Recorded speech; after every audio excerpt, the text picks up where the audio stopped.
Got my brother over here that is going through it right now, and everybody knows that I'm an advocate for homeless people, and he's gonna introduce himself and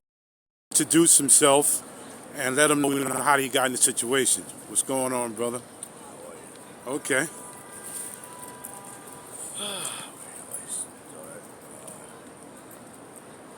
My name's Gabriel. Hi, how are you guys doing? Try to speak a little louder. I got you. How did I get here? To rewind the tape as much as possible, I grew up as much as anybody would expect to grow up, not in a bad environment, you know. I always thrived in school, so the last thing I always wondered was why me, or how could this ever happen to me? Never even thought it was a possibility until it happened. Uh, Now, where you from? Where you grew up at? I grew up in Harlem and in Washington Heights. Okay, right. Over on the 135th and Broadway area to over by 162nd. Try to speak a lot so they can hear. Over between 162nd, between Broadway and Fort Wash. Okay. Uh, like I said, completed my studies and everything like that. So you graduated high school? High school and college. Okay, high school and college. Okay. Yes. After that, it was just me and my grandmother. Oh wow. My dad, he had, married, but he was on the decline. So what happened was my grandmother wound up passing away, and we lost our place. Oh wow.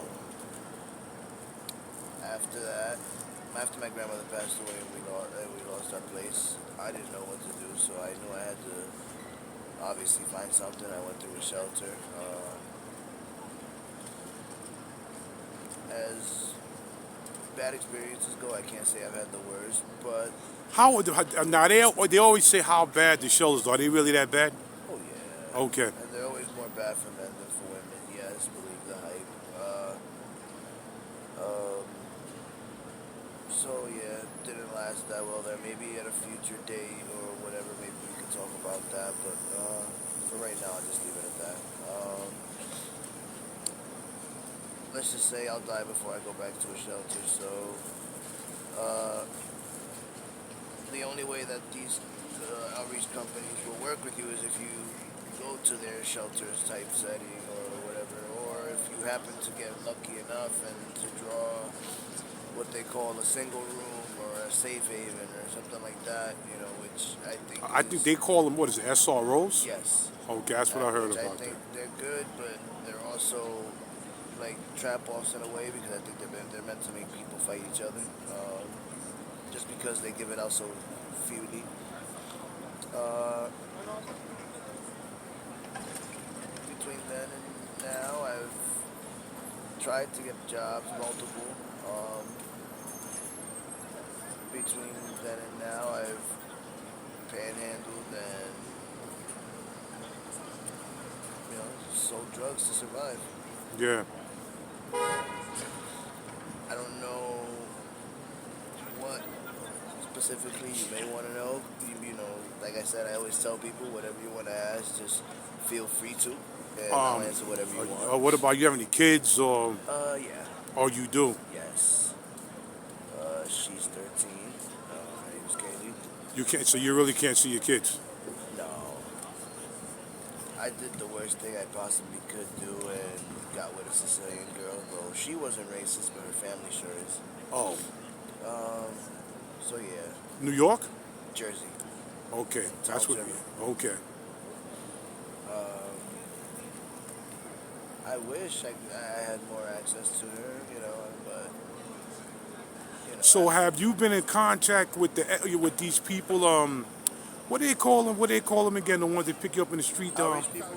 Huh? The outreach people. Yeah, outreach. That's what's going on with the outreach?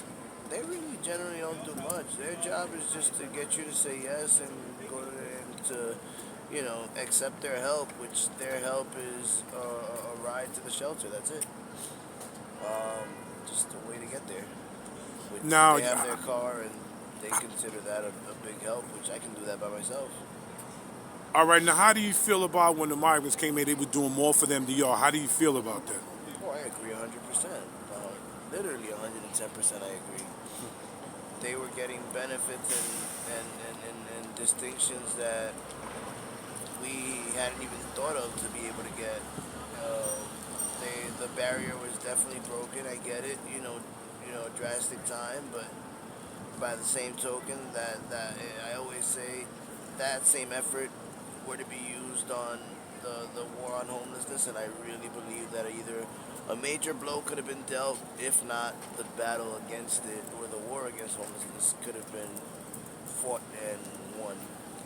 Yeah, because like you know me, I advocate for homeless. Hmm. I don't play when it comes to home. People know how I feel about homeless people Yeah. and homeless veterans, and you know I don't play that, man. No, I know, I definitely know.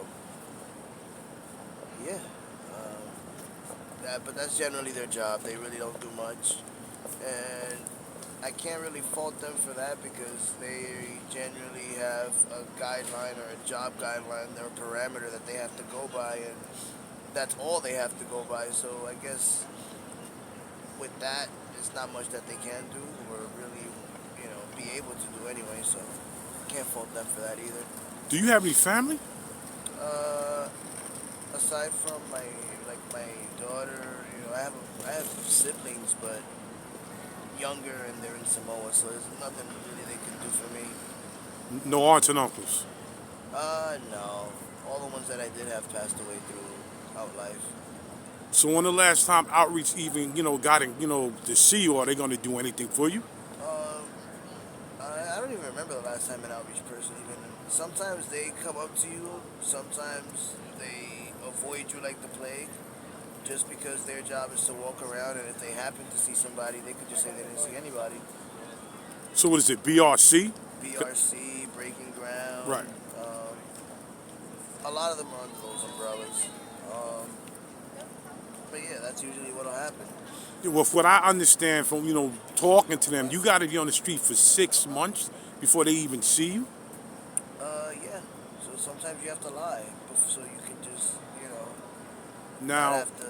Because 6 months in the street is, 6 months in the street. and I don't understand how they did this. They brought the migrants in and gave them everything, but they have y'all as citizens. I don't. This is weird, man. This is weird, man. I mean, how do y'all feel? I know. Do you know? Do It's you called keep in? politics. It's, Yeah. Do you keep in contact with any home people? Do y'all talk about what's going on? uh, yes and no. I really don't let them in on the full scale of my situation over here, so they know maybe about a fraction of what's really going on. Right. And again, they're my younger siblings, so it's like, what can they really do for me? Right. Wow, man. Anything else you want to say? Um, Honestly, no. The only thing I can possibly just tell people is, you know, don't judge a book by its cover. I mean, I know that's like the age-old quote, but like literally, it's very easy to look over somebody that's homeless. And I'm not talking about, give somebody this or do somebody for that or whatever. But just a simple, act of kindness, even if it's hello, even if it's you not treating that person like shit for just one day. Yeah. You know what I mean? It does add up. You know what I mean? Yeah. Like I said, you don't necessarily have to give anything to anybody or whatever that you don't want to. That's fine. But by the same token, just a little bit of understanding or a little bit of compassion. Because New York is it can be very cold and unforgiving, being in a concrete jungle and everything like that. But by the same token, I've also met a lot of beautiful people that have, stopped to smell the roses or, not to be in that hustle and bustle that the way New York happens to make you. Um, so if anything I can say, it would just be to people to stop and just take a minute, you know what I mean? Smell Got the you, brother. roses, smell everything around you, and just wake up. There's a big, this is a big, big situation, and What I think a lot of people do is that they go outside and they see it or experience it, but they sweep it under the rug or pretend like it didn't happen, or like they'll just look at each other and continue on their conversation just so that way they don't have to acknowledge it. But you can sweep it under the rug all you want to, but it's still there. Yes. You heard it from the horse's mouth, man, but the brother's strong. He's a good brother. We're going to try to start maybe like what they call that, a donation for these homeless people, man. Everybody knows how I feel, so after you see this video, I want people to really contact my email. This is Big Hawk, the Yonkers native host of Street Talk. I'm out.